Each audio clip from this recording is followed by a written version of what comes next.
বইটিতে দেখা ফলন ওই বইটিতে তুলে নেয় সব সময়। এই যে এই চারাগুলো পাঠাচ্ছি, এর নিচে আপনার চারা ঠিক আছে? জি অবশ্যই ঠিক আছে। আচ্ছা চলেন, যে এখানে আরো আছে, এই যে আছে।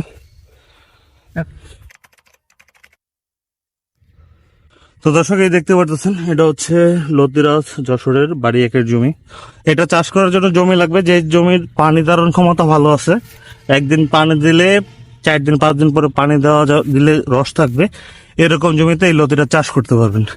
যদি এদিকে দেখেন প্রচুর পরিমাণে লতি আছে। তো আমার সাথে একটা ভাই আসছে, ওনার সাথে জানবো যে উনি এসে আসলে কি দেখছে। আসসালামু আলাইকুম। ওয়ালাইকুম আসসালাম। ভাই আপনার নাম? রাসেল।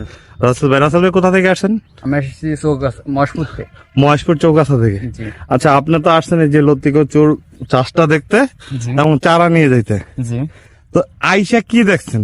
প্রচুর পরিমাণ লতি দেখতেছি, আমার তো বিশ্বাসই হয় না যে এমন দেখবো এসে।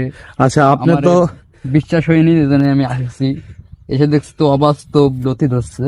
আচ্ছা, এখন হচ্ছে আপনি তো ইউটিউবে দেখছেন, অনেক ভিডিও দেখছেন, জি। ইউটিউবে তো আমাদের ভিডিওতে অনেক লতি দেখছেন, জি জি। বাস্তবে এসে কি পাইছেন? বাস্তবে দেখছি আরো বেশি দেখছি বাস্তবে এসে। ইউটিউবের চেয়ে বেশি দেখছেন? জি।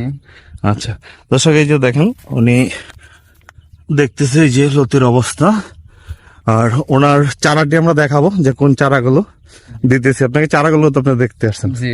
চারাগুলো হচ্ছে এই যে এই চারাটা যে আছে, এই যে চারার চাইতে একটু বড় সাইজ হবে, আবার এই চারা এই সাইজটা হবে চারার। এই চারা ঠিক আছে? হ্যাঁ, চারাগুলো একটু দেখায়। আর ওটা খুলে না, এটুকু না অত খুলে আবার সেলাই করতে হবে না, ঝামেলা। একটু সেলাই করাটা তো ঝামেলা হইতেছে না? বইটিতে দেখা ফলন ওই বইটিতে তুলে নেয় সব সময়। এই যে এই চারাগুলো পাঠাচ্ছি, এর নিচে আপনার চারা ঠিক আছে? জি অবশ্যই ঠিক আছে। আচ্ছা চলেন, যে এখানে আরো আছে, এই যে আছে, ঠিক আছে। জি অবশ্যই। দর্শক, আপনারা অনেকেই হচ্ছে লতি কচু চাষ করার জন্য এখন জমি রেডি করবেন, যেহেতু ধান কাটা শেষ হয়ে গেছে, অনেকে লতি কচু চাষ করতে চাইবেন। তো লতি কচু চাষের জন্য জমি তৈরির ক্ষেত্রে 4 থেকে 5টা চাষ দিবেন জমিতে। আর সার ব্যবস্থাপনা হচ্ছে চাষের আগে যেই পরিমাণ পারেন জমিতে গোবর দিবেন, এবং গোবরের সাথে হচ্ছে প্রতি শতাংশে 500 গ্রাম করে হচ্ছে জিপ সার দিবেন। আর চাষ দেওয়ার পরে আপনার রাসায়নিক সার দিতে হবে। রাসায়নিক সার প্রতি শতাংশে টিএসপি দিবেন 600 গ্রাম, পটাশ দিবেন 600 গ্রাম, ম্যানকোজেব প্লাস কার্বন ডাইজিম দিবেন প্রতি শতাংশে 5 থেকে 6 গ্রাম। আর সাথে হচ্ছে আপনাকে দিতে হবে হচ্ছে দানাদার কীটনাশক কার্বোফুরান 5G অথবা ফিপ্রোনিল। দানাদার কীটনাশকটা দিবেন শতাংশে 50 থেকে 60 গ্রাম। এর বাইরে আর কোনো কিছু দরকার নেই। এগুলো দিয়ে মই টেনে জমি সমান করে রাখবেন, সমান করে 1 দিন বা 2 দিন পরে চারা রোপণ করবেন। আর চারা রোপণের 7 থেকে 15 দিনের মধ্যে আগাছানাশক দিতে হবে।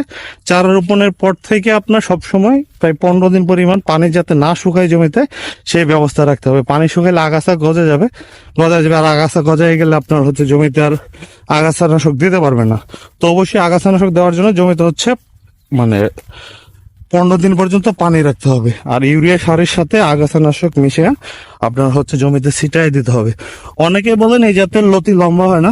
এই যে দেখেন, এই যে লতি লম্বা কতটুকু আছে।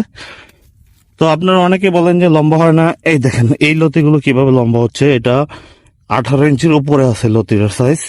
এখানে দেখেন সবগুলোই।